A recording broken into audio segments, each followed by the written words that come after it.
Hey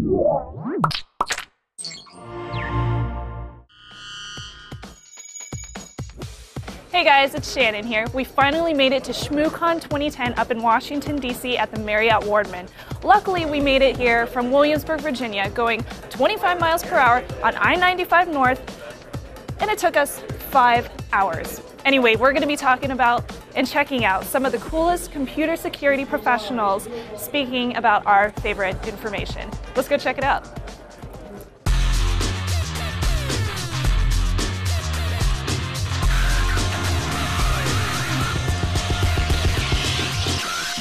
This episode of Hak5 is brought to you by Gamefly, Go to Assist Express, and Domain.com. Got a great idea? It all starts with a great domain. So Exile, AirDrop NG, what is it? AirDrop NG is a rule-based wireless deauthentication tool. So for anybody that's not familiar with kind of deauthentication, what does that mean as far as wireless is concerned? Deauthentication is packet spoofing, and basically you confuse the client and you confuse the access point into stopping talking to each other. You just cause them to drop, dismantle their connections, and from there you can do a lot of really fun, nasty things like man-in-the-middle attacks or just generally cause havoc. Okay, so why would we want to do this in the first place? There are a lot of reasons you want to do it. The biggest one, man-in-the-middle attacks, you can encourage a client to disassociate from a valid access point and over to your access point, and once they're on your access point, you control the network. You can route their packets, you can send them anywhere you want to go, you can spoof DNS. Now you say encourage. What is it about deauthenticating them from their access point that encourages them to join another network? Basic client behavior on a wireless access point, or sorry, a wireless client, is to look for the ESSID, which is the name of the network with the strongest signal. So if we have our access point over here and our client here, and they're happily talking, and I set up my rogue access point here, I'm going to be closer to the client. So when I break the connection between these two, it's going to immediately start talking to me. And AirDrop allows you to facilitate that by writing rule sets so that if it doesn't by chance try to talk to me and tries to talk back to the original one, it gets kicked again. Now, we are big fans of rogue access points here. I mean, we are huge proponents of Yazaga, or the pineapple, if you will. Mm-hmm. So I feel you there. But don't we already have tools for deauthenticating clients? You do have tools for deauthenticating clients. The problem is that they're very focused on destruction. We're going to kick everyone. Or maybe we can limit it to one network, but the problem is that they're not smart enough to know when to send a broadcast packet, which kicks everyone off the access point, or when to send just a very targeted, let's kick a single client off the access point. So you can't do things like allow yourself to talk to the real one and possibly get the internet, mm-hmm.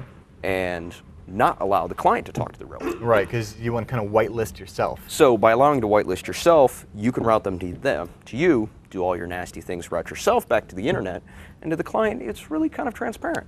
Nothing's really changed, their pages are still loading, and meanwhile we're downloading all their passwords. All right, I'm sold. What do I need to get started? To get it started, you need Lorcon, the older version. We're not currently supporting the new one. That's in a later release. You need PyLorcon, which is the Python extensions. You need Python, at least 2.6, 2.5 may work. You need the AirDrop NG install files, and you need AeroDump, which handles all of the sniffing. Okay, so this actually just makes calls back to AeroDump to do its magic? It parses the CSV file, and there's a bunch of reasons for that. One of those is mainly that I'm too lazy to write my own sniffer. Hey, if one exists, that works. It normalizes all the packets, makes it nice and easy. But you have to use the CSV. Yes, you do have to use the CSV. Is that something that you have to manually go ahead and set up ahead of time before running it? You need to set up AeroDump ahead of time, have it write out to a CSV file, and then the -F option in AirDrop. You just point it to the CSV file, and it'll go ahead and parse it. But I'm sure you've got that documented or in a script or something. There's documentation. One of the nice features is it reparses the rule file and the CSV file on every second. Okay. So you can actually update rules as you're going. Well, let's get into the rules, but real quick, that's what I need software-wise. What about the hardware? Do I need any sort of packet injecting? Yes, you do need an interface that supports packet injection, either Athros, some of the real techs do it. Yeah, the real techs do it. The alphas will do it. Love the alphas. Quite a lot of cards out there that'll do it. But mostly you need monitor mode and injection. You can do it with one card. It does work better with two. Now, why would you use two? When you're sniffing, you want one card to be able to do channel hopping, and you want your injection interface to be able to stay on a particular channel so that you can eject packets. If you put them both on the same interface, it's going to be hopping around. It's going to be fighting over control of the channel hopping. Right, because if people aren't aware, you can't be on every, 13 Wi-Fi channels all at the same time. 14 overall in 2.4 gigahertz, sure. And there are 12 legally allowed in, 11 legally allowed in the United States. Yeah. You can use 12 and 13, but that's kind of a gray area. Yeah, we don't encourage gray areas. No gray areas. No. Okay, so hardware-wise, cool. So I've got AirDrop NG set up. How do I configure? You were talking about these rules, and I think that's the special sauce that puts this apart. What really sets it apart is the rule files, and there's quite a bit of documentation on this. There's 3 fields. You can either allow or deny. In the AP field, you can make your decision based on the ESSID, the BSSID. We allow OUI lookups. What's an OUI lookup? OUI is the first 3 bytes of a MAC address, which map that device back to the vendor that produced it. Right, so I can always tell if it's like a 3-com NIC on the network or something. One of my favorite things to do is to look at Apple devices. This works really well with proprietary hardware like that. So if you go ahead and write a rule, you can do in the access point field, you can do any. So if we were to write a rule that says deny any Apple. So any Apple device talking to any access point is going to get a kick. Nobody else is going to get one. There you go. Lots and lots of fun. So when you're at the the terminal there waiting for your layover, and you've got 2 hours to kill, and you notice the guy on the Toshiba over there, you can set it right for that particular notebook if you were. You can. You're going to have to. Toshibas are a little bit harder. They typically use Apple's an easier one. Apple's a much easier one. Yeah. Nice proprietary hardware. Well, there you go. Now we own the software and anyway. So what is some of the other tools that you can package this up with?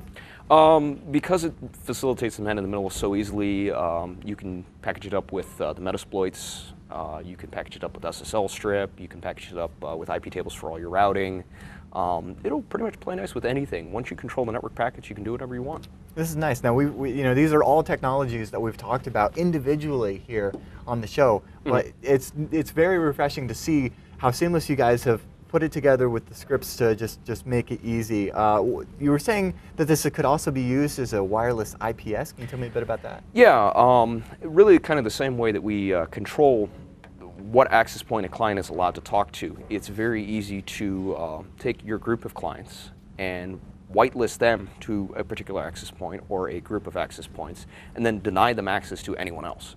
So you either talk to the access points in the office where you have your expensive monitoring software or anything else like that, or you don't talk to anyone at all. Yeah, I like that idea. So excellent. It's like a it's very much like a scalpel instead of a hammer when it comes to DO. Exactly, and that was the goal.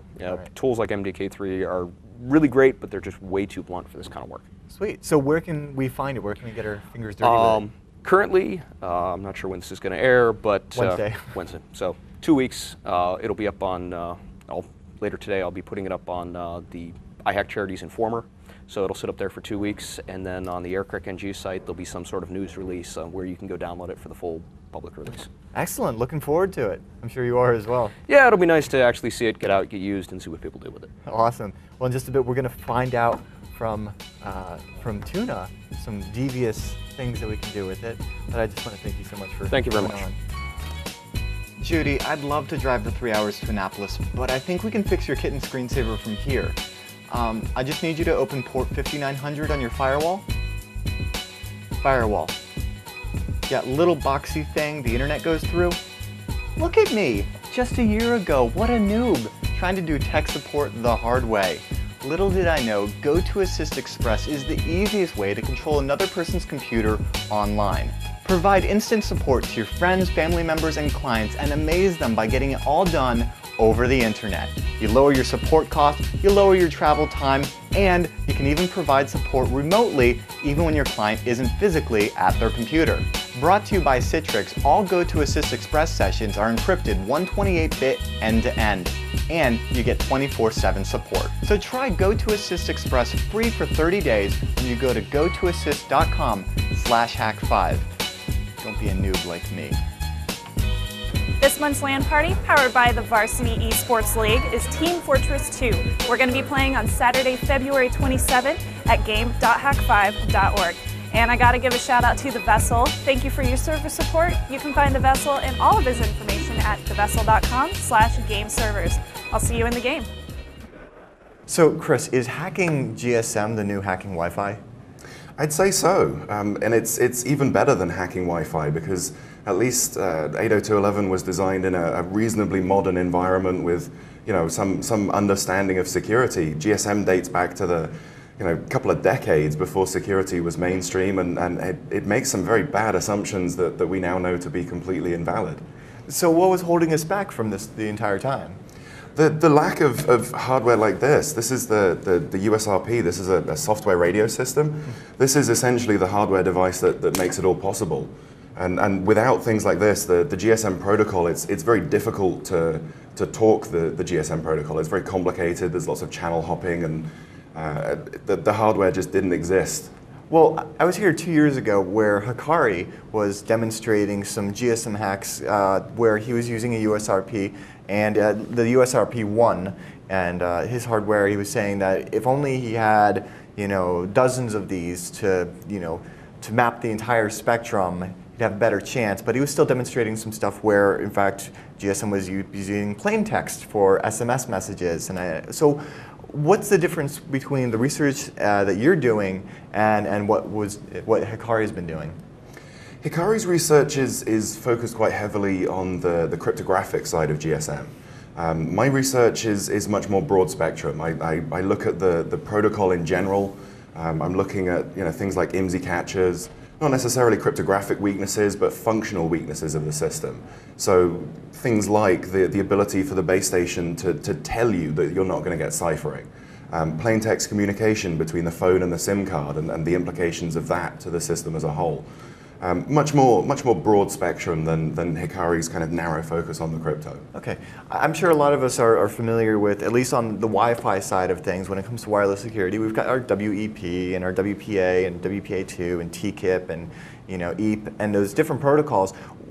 When it comes to GSM, I'm sure a lot of us are very new to this. Can you give us kind of like an overview of how GSM security works? So the quick overview is that the core of the security in GSM is based around a secret key in your SIM card called KI. And what happens when you connect to a base station, the base station sends you a random number, just 128 bits of entropy. Your SIM card takes that random number, concatenates it with the secret key, and then hashes the result. That hash then gets split in two. Half of it gets sent back to the base station as proof that you know that secret key, and the other half is used as a secret key for the cipher, A5. And that's your handshake? That's the handshake. And then you say A5. What is A5?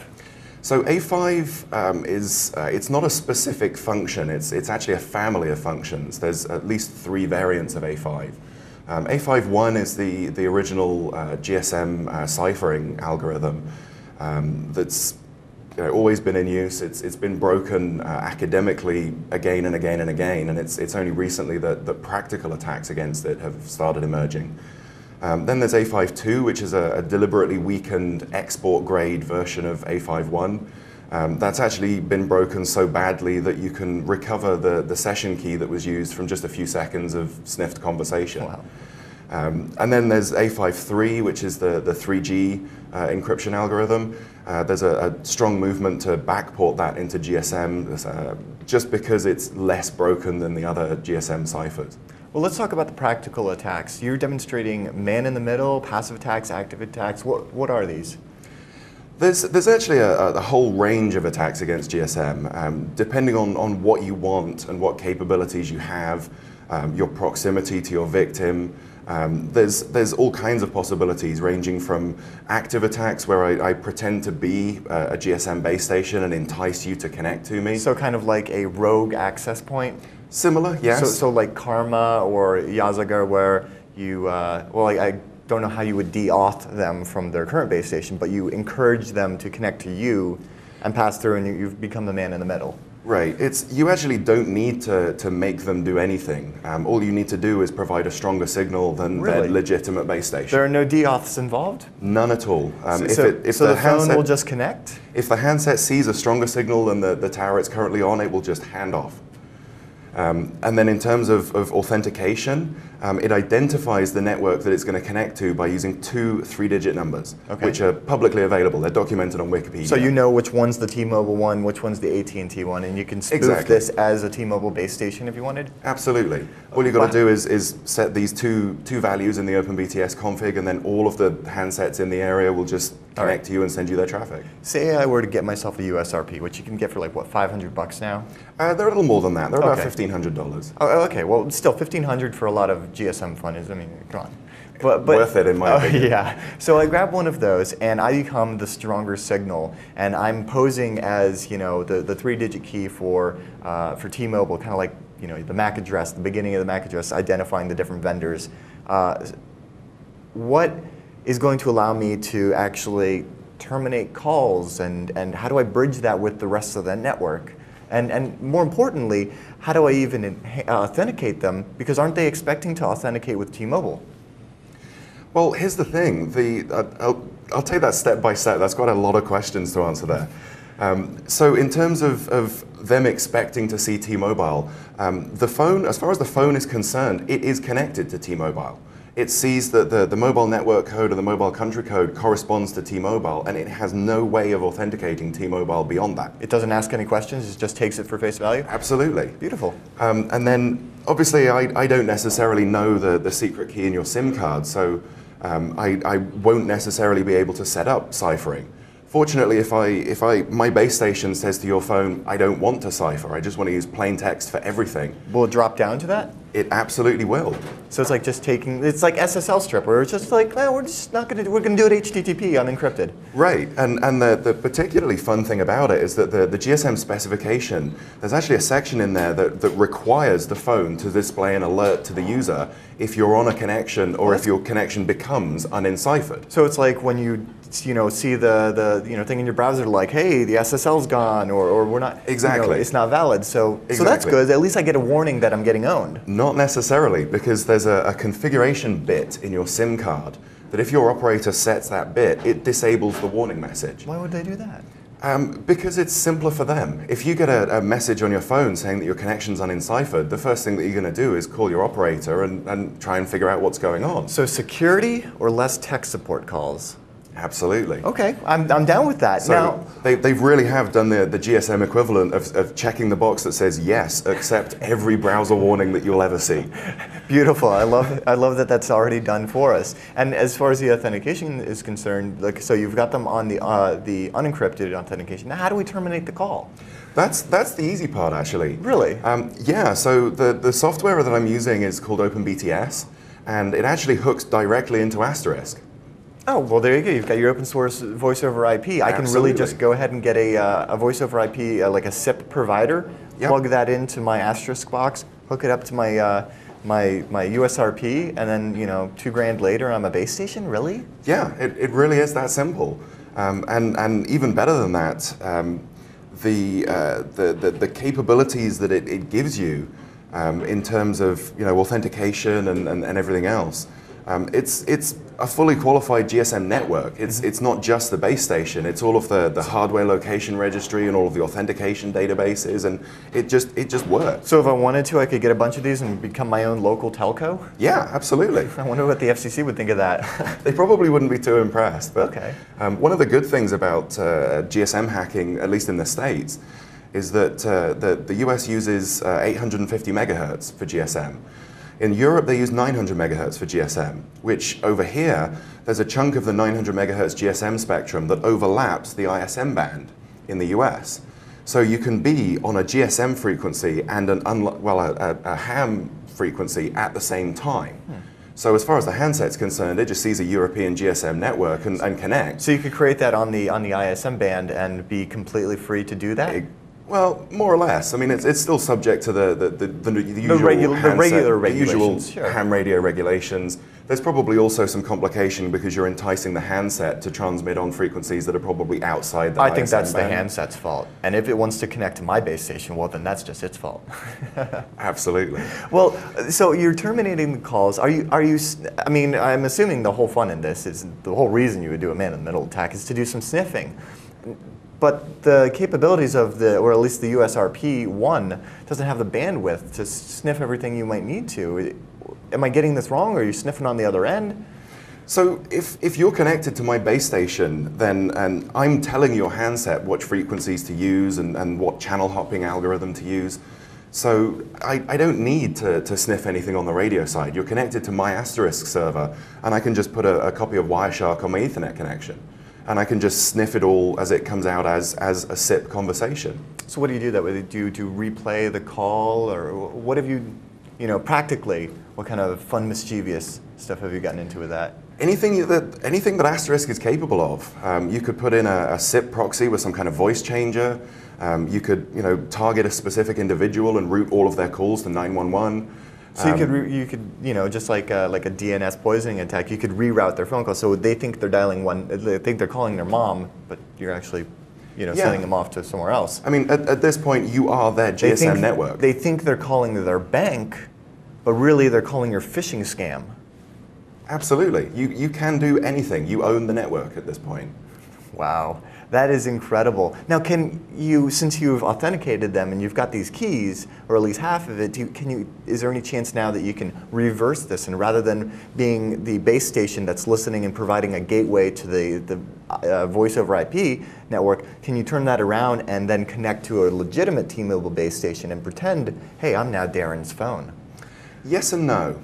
So assuming I can negotiate A52 with you, I can recover the session key that was used for that particular conversation. That doesn't reveal the secret key that's stored in your SIM card, which was used to generate that session key. So I don't necessarily know your secret key in your SIM card, which means that I can't necessarily clone your SIM. On the flip side of that, though, if I can connect to a legitimate GSM network that doesn't require ciphering, that doesn't require me to prove that I know your secret key, then I can just play back your IMSI, which is kind of the GSM equivalent of your username. And if I don't ever get asked to establish ciphering, then I don't ever have to prove that I know your secret key. And it effectively authenticates me based on the GSM equivalent of your username. Of just username. No password. Effectively, yeah. Do these towers exist? Come on, in the United States. I mean, maybe in a third world nation where they didn't set up security, because whatever, but... It's a good question, actually, because I mean, with no way to determine from the handset whether you're using a ciphered connection or not, it's entirely conceivable that a relatively innocent configuration mistake on a base station or even on a specific tower could result in an unciphered connection. But on top of that, there's entire countries where GSM encryption is illegal. In India, there is no encryption whatsoever on GSM. It's illegal. So is that due to the export of the cryptography? It's just due to the local laws on crypto. I'm not sure if it's export or import or quite what it is. It may even just be due to supporting law enforcement intercept capability. But yeah, it's entirely feasible that I could replay your IMSI and charge you lots of roaming fees. Okay. Or maybe even if you've got physical access to my phone for a bit, could you just go ahead and clone my SIM from there? It depends on what network operator you're using. The original hash function that was implemented in SIM cards, it's called comp128. This was broken about 12 years ago, such that if I can get your SIM card for about 8 hours, I can recover the secret key that's stored in it. Now comp128, obviously it was broken, so it was upgraded, but despite being very publicly broken, there's a number of operators that still use it. So comp128 is very broken and very much still in use. Version 2 and version 3 of comp128 have never been publicly disclosed. They're not an open... Not at all. Oh. They've never been publicly cryptanalyzed, and we all know how well proprietary crypto withstands the light of day. That's excellent.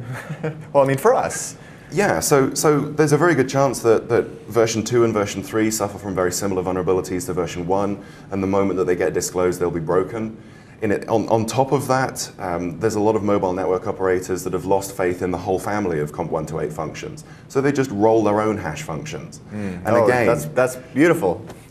Exactly. So again, it's security through obscurity. They're entirely dependent on the fact that you can't extract that hash function from your SIM card. This is the new frontier of wireless hacking, just because of how, like you're saying, how ancient it is and how, broken it is essentially with like different proprietary protocols. So how do I just want to go out tomorrow and grab myself one of these from Edis Research, the USRP, for $1,500, whatever. Throw that on a laptop and. How do I get going with this, though? I really want to build myself a little man-in-the-middle GSM pineapple. What do I do? So the easy way to do it is with the software that I released at Shmoocon yesterday. It's called OpenBootTS. Okay. And it's a live CD that you boot your machine off it with an Ethernet connection, plug in your USRP, and you are a base station. It's got all of OpenBTS, it's got Asterisk. But I have to set it, so it has Asterisk built in there, and I have to set up. It has everything you need. Literally, all you need to do is plug it into Ethernet, drop in an Asterisk config to tell it where your SIP provider lives, and run the base station. That's all you need to do. And where can I get this? It's up on SourceForge. It's OpenBootTS. It's actually a set of scripts to produce the live CD. So you run the initial script and it'll deploy the environment for building the CD, and then you can drop your Asterisk configs, your OpenBTS configs, all of it. You can drop everything that you like and completely tailor it to your own requirements, and then master the image to a bootable ISO, a bootable USB key. You can even master a Pixie boot image. So you can have a machine with no I/O ports at all beyond the Ethernet. I love that. Boot it over the network, plug it into the USRP, and you've got a base station. So where can people find your other work? We've published a lot of research. We've been doing a lot on GSM recently, and before that we were doing a lot of work on RFID. I actually own a consulting company called Hak5, spelled with 4s instead of A's because we're obviously elite. Yeah. Hak5.com, Chris Paget, you can follow me on Twitter. I announce all of my talks, and whenever I release anything, it's all up on there. So yeah, it's relatively easy to keep up to date. Well, thank you so much, Chris. It's been a pleasure. Thank you.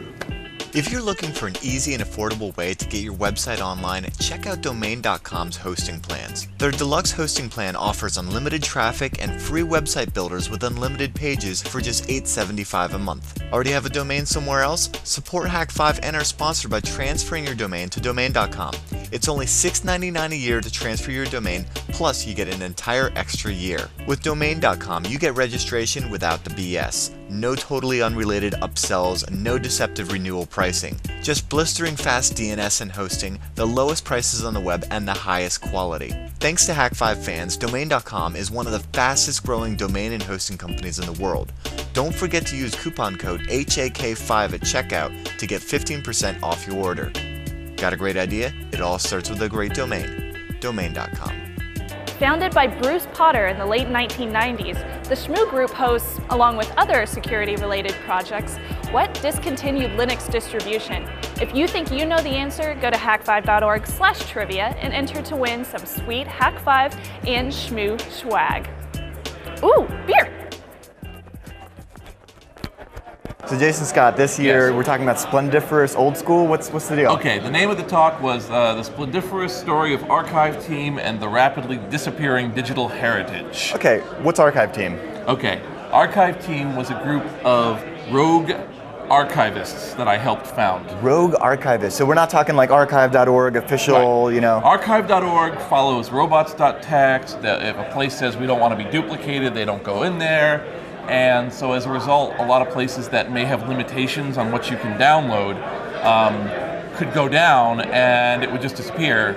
A lot of people think of archive.org as like just the internet's backup service, the free backup service, and they're good and they get a lot done and we work with them, but they have to kind of follow the rules. And there's a lot of stuff going on right now where there's all these corporate websites for instance, AOL Hometown, GeoCities, that have gone down, and they wouldn't give the stuff anywhere because it's legally easier. I mean, couldn't GeoCities just back it up to a zip disk and mail it to someone? I mean, how much was GeoCities? It was just 2 megs a website, you know? When we pulled together GeoCities, it was 2 terabytes, which is worth about $200 a disk right now, right?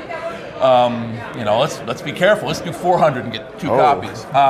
So yeah, basically what happened there was that it was legally easier to just shut the whole thing down, drop it all off, act like it had never existed. So we said, okay, let's Yeah. Let's back it up and then start the conversation.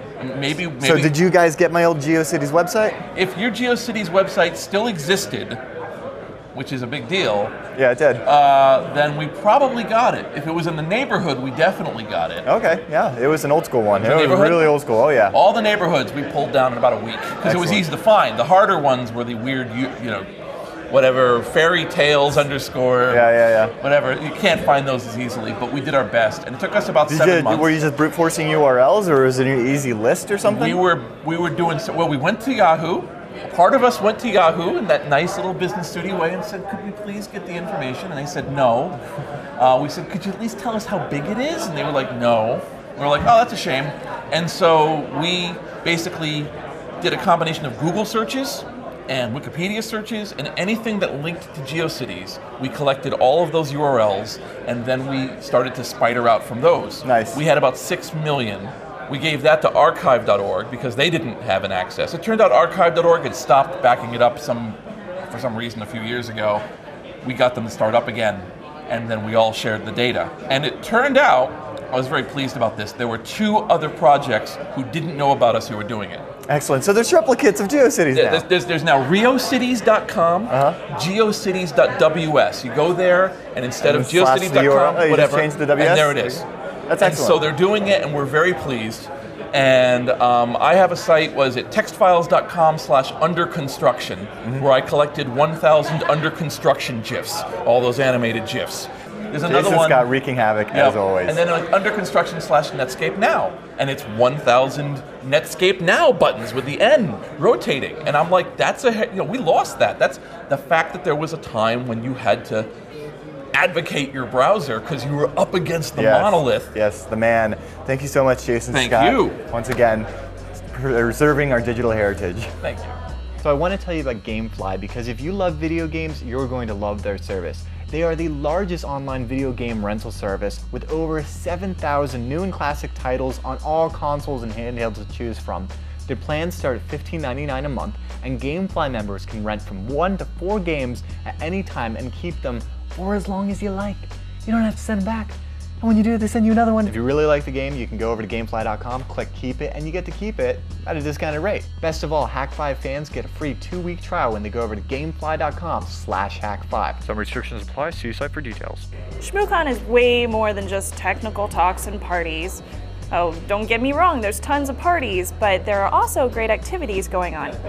You can grab some swag from the vendors and hug your favorite nerdcore rapper. Mine just happens to be the lovely dual core.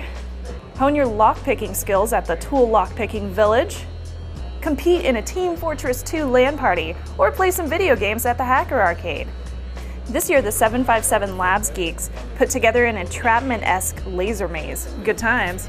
There was even a new event this year, the Shmooball Launcher Competition, where homebrew launchers were pitted against each other in their fire speed, badassness, and accuracy in hitting targets, of which our own Darren Kitchen's profile pic was one of. And well, let's not forget the customary Shmooball fights, of course. Simply put, Shmoocon is epic fun, and we hope to see you here next year. Tom, you gave a very interesting talk on social media security, and what does that really mean? How is security different when it comes to social media? And what is social media? Well, social media is any interactive web technology. So example, Facebook, Twitter, MySpace, the social networks, but also YouTube, because of the videos and the ability to share those videos. And the comments that you should never read. Right, Yes. because they're all spam anyway. Right.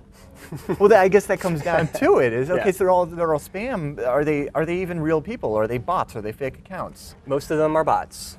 So why is that? Is it just the ease of, the barrier to entry to creating a Web 2.0 bot now, or what? A little bit of that, but hackers are lazy. We like to automate things. So let's automate this process as much as we can, and hopefully exploit as many users as we can by literally clicking a button or writing a quick script. Nice. Well, you had a very interesting stat there in your slides about Jessica Biel. Share that with me, just Yes. because I thought that was just crazy. Yeah, Jessica Biel, McAfee did a study last year where they discovered that 1 in 5 Google searches for Jessica Biel leads to malware. So I had decided to create a Jessica Biel Twitter account to kind of reenact that, because most people trust celebrities. So if you say you're a celebrity on a social network, most likely they're going to believe you. But one of the things I did was to make it more of a parody account and not the real Jessica Biel, because I don't want to get in trouble. Right. I changed the last letter of her last name from an L to an I. Oh. And if you look at the font that Twitter uses, it looks like an L. Right. But in fact, it was an I. Ah. And I did that on LinkedIn. I did that on a couple social networks. Well, what do you achieve when you do the fake accounts or the vulnerability testing on these? Well, they're really just web applications, so they fall victim to the same kinds of bugs that any other web application. What do you achieve, and what's the difference there because it's a social network now? Well, the difference is that more people are using them, first of all, and then secondly, you're giving information that you may not even realize to these social networks. So Facebook, for example, an application developer by default can access all of your information that you may not even be aware that you're giving away. Yeah. Okay. Well, what about so these applications, you can use these applications to exploit the user? Right, right. So we took the example, the Harmony guy did a month of Facebook bugs where he found vulnerabilities in all kinds of applications, including Farmville and Causes, which were actually in the top 6 list of most popular Facebook applications. We ended up totaling that all the vulnerabilities we found could have affected about over 200 million Facebook users. Wow. And there's a lot of Facebook applications. Are you saying that they're all inherently insecure, or what? Well, it depends. It depends on the developer, right? If the developer codes the application insecurely, like any other web app, and leaves them open to cross-site scripting or SQL injection, and doesn't do the proper validation checks, then of course. The next thing you know, so you could come up with your own application, tie it in with little fun payloads, right? That's like for Kanye Westify, the application that Kevin Johnson did, where it'll actually take your Facebook status update and Kanye Westify it for you on your behalf. And what do you achieve on the back end there, as the hacker? Well, on the hacker side, I'm going to harvest all the information out of your profile, and I'm going to store that in a database, and I can start correlating that, and I could start, I could take that information, I could sell it, I could market it, I could use it for really whatever I want, to stage another attack against you or your friends. Or at that point, you can probably even, if you've got, their browser's attention, you could probably force them to use like a framework like Beef or something to get Metasploit going on, right? Which is what I did with one vulnerability. I found in a Facebook application, it was a persistent cross-site scripting vulnerability. I injected some Beef code into that, so whenever somebody viewed that page of that profile, it would actually launch Beef, and then it would launch Metasploit auto-own on that system.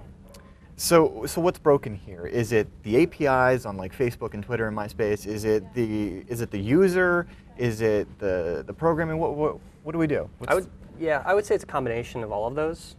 So Facebook inherently is going to allow as much access as they can to their API. Why is that? Well, that's their business model. Is they want people to interact with Facebook. They want people to share information because in the end, that's how they make money. And that's what it comes down to, is social networks have to make money somehow, and it's based off of the information you share. Excellent. Okay, well, as a user, what do I do? As a user, you need to educate yourself. You need to be aware that everything that you post on a social network is public information. Even if Facebook or Twitter or whoever says it's private, it's not going anywhere, somebody can get access to that information, whether it be an application developer, whether there's a bug in the app and it's exploited and it gets released somewhere, all of that information is eventually public. So privacy is dead? Well, Zuckerberg says it's dead. Yeah, and many before him as well. Yeah, it's nearly dead, but I think as a user, of these social networks, you can educate yourself and be aware of things like privacy settings. Well, you've got a new project that talks all about this. Could you tell me about your new site? Sure. Socialmediasecurity.com is an open source community that I started, which brings in bloggers, security researchers, and people together to start talking about these security issues in social networks. And so some of the things that we've done is we put together videos walking you through, for example, the new Facebook privacy settings, what the recommended settings would be. Also some PDF guides that you can print out and you can give out to people at work, your friends and family, and really just educate themselves on where these settings are and how to properly set them. Excellent. Well, thank you so much, Tom. You're welcome. It's been a real pleasure. I think Absolutely. I need to get over to Facebook and start taking some pictures off. Yeah. So I found all these guys walking around with these I Hack charity shirts, which sounds a little, I don't know, I don't really want to hack a charity. But you're a part of this, right? Yes, I've been a volunteer for Hackers for Charity for a couple of years now. and people get the heebie-jeebies. But what we do is we try to take a non-traditional approach, hacking charities. We're trying to support charities and try to get a community of security professionals that are trying to just help out a lot of stuff. So what kind of stuff do you do for this charity? Okay, personally, what I do is I've been manning a booth. I've been doing fundraisers through a couple of things that I've been doing apart from Hackers for Charity. So it's essentially a bunch of volunteers trying to raise money to build classrooms in Africa. Oh, that's great. Another thing we're doing is we're trying to fund AIDS orphans, like a food program where like $5 will feed a family in Uganda for a month, just $5. So that's another thing we got. We're trying to raise money for people to eat. That's excellent. What kind of stuff do you do at Shmoocon? Well, at Shmoocon, we have a booth. We sell the T-shirts that try to promote awareness of the mission. We have a silent auction, and I have to really thank all the vendors and all the people in the community, including Hak5, that supports the effort because it gets the awareness up, and we just try to raise money through donations and just get the awareness up about what the organization is all about. So is there anything new happening this year compared to like last year at Shmoocon? Well, or in Hackers for Charity in general? Well, in general, one of the things that's going on right now, if you go to hackersforcharity.org, you can see that Johnny is building an internet cafe in Africa, and that's a big deal. Is that why he's gone right now? Well, he's been gone for a while. He's building classrooms over there. He has the internet cafe thing that he's doing. But what's cool about it is you can go to hackersforcharity.org and you can check all out what's going on with the organization. Cool. Now, if people want to give, either in fundraising, in cash, or, well, can they do checks and credit cards over online or anything like that? Yep, you can donate over the internet at hackersforcharity.org, and just go there. You can donate. You can actually participate in forums, and you can find out how you can actually help. Without giving donations, you can help with your skills, and that's one of the main things we wanted to get hackers that maybe didn't have jobs or something, people that are tech people, to work on projects to support nonprofits so they can get like resume credentials and stuff like that. So it's to help the hackers and to help the needy. Well, thank you so much for speaking to me today, and I'm really happy that we have this kind of things to help out children in Africa. All right, thank you very much. Another Shmoocon is over, and despite the snowpocalypse, we all survived and we had an awesome time. I have to thank all the fans for coming by and saying hello to us, and also thank you so much, Shmoocon, for having us. We'll be back next week for Season 7 of Hak5. Stay tuned for the most exciting season yet, and until then, trust your Technolest. I'm gonna go crash and watch the Super Bowl. See you guys later.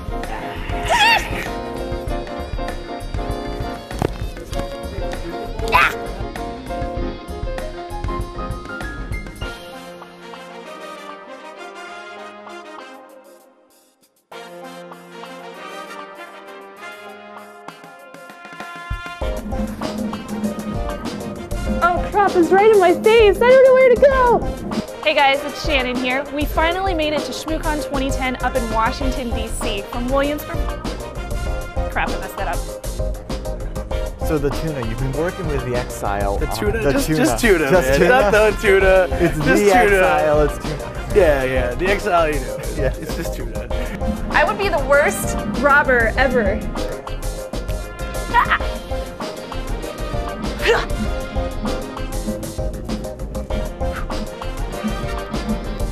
I have the pleasure of being joined with Tom Eston here. You've just given the... Oh shit, where was it?